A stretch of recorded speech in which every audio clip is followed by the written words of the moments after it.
सामने आ रही है मलेशिया, जो कि एक मुस्लिम कंट्री है। वो बोल रहा है कि बहुत शुक्रिया भारत, आप लोग हमारे असल भाई हो, क्योंकि आप लोगों ने हमें 1,70,000 टन चावल के दिए हैं। ये सिर्फ इंसानियत देख रहे हैं हमारे Bharat which is the largest exporter of rice in the world, recently announced that exports of non-basmati rice stand banned with immediate effect. Around half of India's rice exports from 2022 were made up of non-basmati white rice. Over 10.3 million tons of non-basmati rice were exported last year from India. The food and consumer सस्ती तिजारत सिर्फ भारत से ही क्यों नजर आती है? लगारी साहब, वाकईतन भारत से ही सस्ती तिजारत मुमकिन है और सरमायाकार भी यही चाहते हैं, कोई दूसरा मुल्क नहीं। अगर इंडिया के साथ बिजनेस डील कर रहा है तो उसको करना चाहिए। अच्छा। बिल्कुल करना चाहिए, क्योंकि India is the biggest market in the world. ये तो हम पाकिस्तानियों के जहन में डाल के इंडिया आपका दुश्मन है और इस तरह सब कुछ करके हमें इतना कोलैप्स कर दिया और जंगें लड़ाने के लिए और इसके लिए अगर हम नेबर्स के साथ अपने रिलेशन अच्छे नहीं रखेंगे हम कभी भी ग्रो नहीं कर सकते हैं। मैं तो अप्रिशिएट करता हूँ मलेशिया को और दुबई को, जो लोग एक तो इंडिया जो है इस वक्त दुनिया की 5वीं बड़ी इकानमी, एक तो सबसे बड़ी वजह ये है। दूसरा, टेक्नोलॉजी में उनकी मोनोपोली है और इजराइल के साथ उनके रिलेशनशिप है 1950 से। और दूसरा, मैं ये बताना चाहूंगा, इंडिया एक वाहिद, मैं समझता हूँ एक बड़ी पावर है जिसके ना सिर्फ रशिया के साथ भी रिलेशनशिप है, वहां से तेल ले रहे हैं, वो सारा कुछ असला लेते रहे उनसे, अमेरिका के साथ उनके रिलेशनशिप है। तो मैं समझता हूँ कि India can play a wider role. ये जिहाद के रिजल्ट में अफगान रिफ्यूजी पाकिस्तान आए हैं। आपने सबसे पहले जो आज मैं बताऊंगा, आपके पाकिस्तान के 70% मसाइल जो हैं वो इस वजह से हैं क्योंकि आपने अफगानिस्तान में पैसे बनाए। मेरे साथ काम करते रहे हिंदू, वो हम लोगों से अच्छे हैं। बाय गॉड यू बिलीव, हम लोगों से अच्छे हैं वो। I trust. जय हिंद दोस्तों, गरीब किसान चैनल में स्वागत है। दोस्तों आपको बता दें कि भारत सरकार ने जो है 2 लाख टन जो है मलेशिया को जो है चावल भेजा है, जिसको देख करके पूरे पाकिस्तान के लोग परेशान हैं। सरकार ने सीमित मात्रा गैर बासमती चावल निर्यात करने की मंजूरी दे दी है दोस्तों, और चावल की यह खेप मलेशिया जाएगी। मलेशिया सरकार ने अपनी खाद्य जरूरतों को पूरा करने के लिए भारत सरकार से चावल की मांग की थी। दोस्तों आपको मालूम होगा कि मलेशिया एक मुस्लिम कंट्री है, लेकिन भारत और मलेशिया का बहुत ही अच्छा जो है अटैचमेंट है।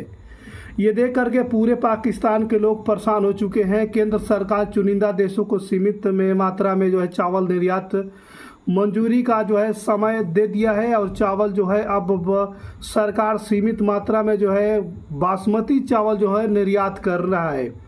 चावल की यह खेप मलेशिया जा रहा है। दोस्तों आपको बता दें कि मलेशिया सरकार ने अपनी खाद्य जरूरतों को पूरा करने के लिए भारत सरकार से जो है चावल की मांग की। मलेशिया, जो कि एक मुस्लिम कंट्री है, वो बोल रहा है कि बहुत शुक्रिया भारत, आप लोग हमारे असल भाई हो, क्योंकि आप लोगों ने हमें 1,70,000 टन चावल के दिए हैं। ये सिर्फ इंसानियत देख रहे हैं हमारे भारत में इंसानियत है।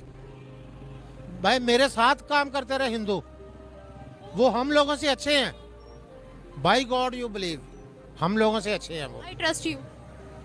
उनमें कोई झूठ नहीं। ये आप किसी दुकानदार के पास चले जाओ, मिलावट सब कुछ। एक मिसाल दीजिए, आपने इतना अरसा उनके साथ काम किया, तो कोई एक मिसाल दीजिए, थोड़ा सा इधर हो जाए। कोई ऐसी वो 2 नंबर चीज नहीं देखी। 2 नंबर चीज मैंने उनमें नहीं देखी। वो जैसे हम में है ना मुनाफिकत भरी हुई, उनमें नहीं है। जो जबान पे है वही दिल में है। अच्छे बुरे तो हर जगह होते हैं, इधर तो सब यही हैं। क्या कोई वाकया हुआ था वहाँ पर? क्या कोई मसला हुआ था वहाँ पर? मैं बोलता हूँ मेरे साथ जॉब करते रहे हैं, मैं गवर्नमेंट एम्प्लॉइज था उधर। मुसलमानों से ज्यादा अभी ये दुबई है, ये ज्यादा इंडियन को पसंद कर रहा है। या अगर इंडिया के साथ बिजनेस डील कर रहा है तो उसको करना चाहिए। अच्छा। बिल्कुल करना चाहिए, क्योंकि India is the biggest market in the world. ये तो हम पाकिस्तानियों के जहन में डाल के इंडिया आपका दुश्मन है और इस तरह सब कुछ करके हमें इतना कोलैप्स कर दिया और जंगें लड़ाने के लिए और इसके लिए अगर हम नेबर्स के साथ अपने रिलेशन अच्छे नहीं रखेंगे हम कभी भी ग्रो नहीं कर सकते हैं। मैं तो अप्रिशिएट करता हूँ मलेशिया को और दुबई को, जो लोग इनसे रिलेशन कर रहे हैं, बिजनेस कर रहे हैं और तो ग्रो कर रहे हैं। 1970s में 80s में जो हम मुस्लिम ब्लॉक बनाने की बात करते हैं, लेकिन अभी डायनामिक्स चेंज हो चुके हुए हैं। हर कोई प्रैग्मेटिज्म को देखता है, तो इसमें जब मैं ये बात करता हूँ कि पाकिस्तान को प्रैग्मेटिक फॉरेन पॉलिसी बनानी चाहिए, इसका ये हरगिज़ मतलब नहीं कि हम दोबारा से सिर्फ इंडिया को सेंटर करें, इसका ये मतलब नहीं होता। ये फिर हम अलाइंड की तरफ जाएंगे कि अभी हम ये देख रहे हैं। उन्होंने किया, they have good relations with Russia, they have good relation with USA as well. हर कंट्री इंडिविजुअली मुस्लिम कंट्री होने के साथ साथ उन्होंने अपनी कंट्री का इकोनॉमिक सेक्टर भी देखना है, उस चीज़ को भी डेवलप करना है। तो इंडिया इस टाइम वर्ल्ड में अगर आप देखें एक आईबॉल है, ना सिर्फ अपने सब कॉन्टिनेंट के लिए, यूरोप के लिए, इवन अमेरिका के लिए भी इस टाइम जो है ना India in top of the list है जितने भी कंट्रीज हैं। हमें सिर्फ चंद चीज़ों के पीछे लगा के अपनी ग्रोथ को रोका हुआ है, और ये सिर्फ जी हम जंग लड़ रहे हैं, हम आज़ादी के उसके गा रहे हैं, 77 साल हो गए हैं ना हमने ये जंग लड़ी है, ना हम जीत सकते हैं। हमारी इकोनॉमी के बुरे हाल हो चुके हैं और ये हम कभी भी नहीं कर सकेंगे। आई अप्रिशिएट मलेशिया, और मैं तो चाहूँगा कि हमारा वज़ीर आज़म भी जाए, नरेंद्र मोदी से मिले या नरेंद्र मोदी को इन्वाइट करें यहाँ पे, और अपने फ्रेंडशिप की जो आपकी फ्रेंडशिप को बढ़ाएं, अपने बिजनेस लेन देन को बढ़ाएं, आपके अंदर पीस रखें और ग्रो करें जैसे दुनिया कर रही है। मलेशिया को देखते हुए, मुस्लिम कंट्री है सारा कुछ, हमें भी कुछ इस तरह का स्टेप अपनी फॉरेन पॉलिसी में लेने चाहिए कि हम भी प्रैग्मेटिक फॉरेन पॉलिसी की तरफ जाएं, बजाय इसके कि हम कोई इंक्लाइंड डिसीजन लें किसी की तरफ के। सारा कुछ है। हाँ, हमारे पास दूसरे प्लेटफॉर्म्स हैं जहाँ पे हम एज अ प्रेशर ग्रुप हम अपना इन्फ्लुएंस एक्सर्ट कर सकते हैं। उसमें मतलब डिफरेंट प्लेटफॉर्म्स हैं, OIC है या और भी है आपके पास गल्फ स्टेट्स को अगर सस्ती तिजारत सिर्फ भारत से ही क्यों नजर आती है? लगारी साहब, वाकईतन भारत से ही सस्ती तिजारत मुमकिन है और सरमायाकार भी यही चाहते हैं, कोई दूसरा मुल्क नहीं। नहीं है, पहले तो आप बेसिक इश्यूज की, आपका जो कंट्रडिक्शन है, कॉन्फ्लिक्ट है इंडिया के साथ, उस पर आप बात करें।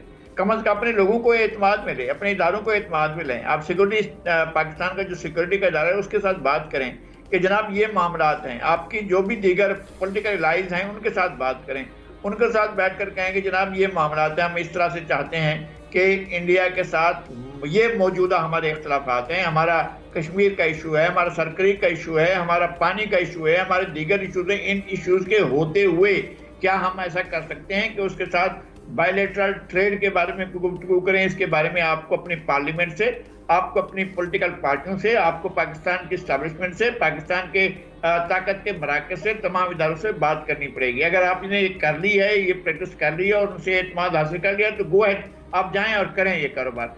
लेकिन अगर वो साथ नहीं है तो फिर आपको बहुत महंगा पड़ेगा।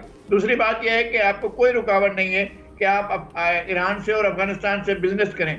आपको किसने मना किया है कि आप ईरान से बिजनेस ना करें? पाकिस्तान इस बात को लेकर पछता रहे हैं कि अगर भारत से जो है पाकिस्तान का रिलेशन अच्छा होता तो हमें भी जो है चावल और आटा जो है मिलता, वो भी सस्ते दामों में।